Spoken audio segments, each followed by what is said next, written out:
The Biden administration is moving to restrict Chinese companies from accessing U.S. cloud computing services. That's according to the Wall Street Journal. The proposal likely means American tech giants like Amazon and Microsoft will have to request government permission before offering cloud services to Chinese customers. National security experts say Chinese companies are able to use advanced computing technology for free by accessing it through the cloud. Earlier this week, China imposed restrictions on the exports of two minerals used in advanced chip manufacturing. As the U.S. and China continue their technological tit-for-tat, Treasury Secretary Janet Yellen is on her way to Beijing. Her visit comes on the heels of Secretary of State Antony Blinken's meeting with Chinese President Xi Jinping last month. The ongoing chip fight isn't all that's on the line. The two nations are also at odds on espionage laws, sanctions, and stances towards Taiwan. Joining us to discuss this whole salad of issues is Robert Ross. He's a non-resident fellow at the Quincy Institute, a United States foreign policy think tank. Let's start with Secretary Yellen's trip. What's the objective and what's the best that the U.S. can hope to get out of this visit? I think it's important to note that just yesterday, she said, we are going to China to try and cooperate, try and stabilize relations in the new normal. That's the phrase she used. And what is the new normal?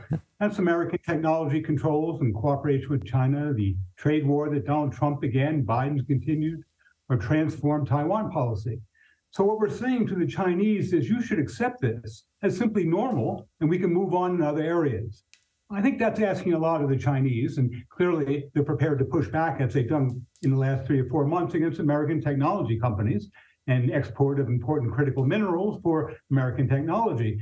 And so I don't expect very much at all. The purpose of her visit, rather than to have an accomplishment to normalize relations or stabilize relations, is to try and suggest that America's interest in diplomacy. We're trying to suggest to Europe and Asia, we want to cooperate, we want to lower the tension, because there's considerable concern in Europe and elsewhere that America is pushing the envelope or creating tension. And this is a response to that, rather than the expectations that we can improve relations with China. And how much does this back and forth? Well, let me ask you a specific on this chip question. China has started pushing back against the U.S. Restrictions by limiting these two important materials that are necessary. How far can they go with that in the sense that the U.S. is a market where they would like to sell those goods? Is that a sustainable and something they could repeat with perhaps other materials? I think we less have to look at this as what is the cost to China, but rather we are now in a conflict with China, competition with China. And after the United States putting restrictions that hurt China for over 2 years now, the Chinese are saying, fine, if you want a technology war, a technology conflict, we're prepared to put costs onto the United States rather than just sit back for a free ride to the United States. Yes, it will be costly to China, but the cost thus far to China of American policy has been quite high. So China's purpose now is to impose costs in the United States. They will be selected.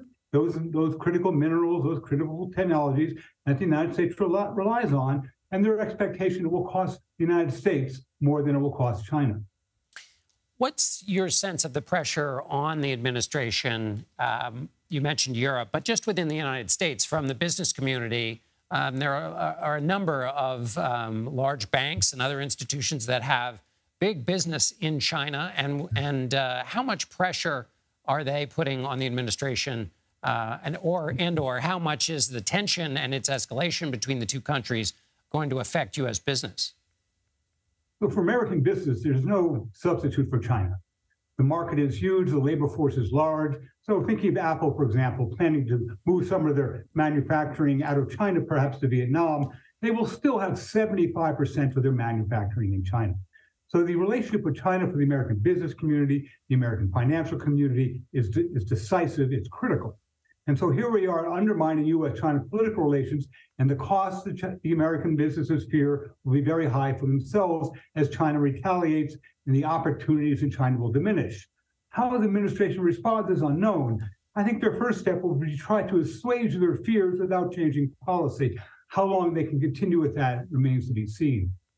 Robert Ross, non-resident fellow at the Quincy Institute. Thank you so much. Thank you.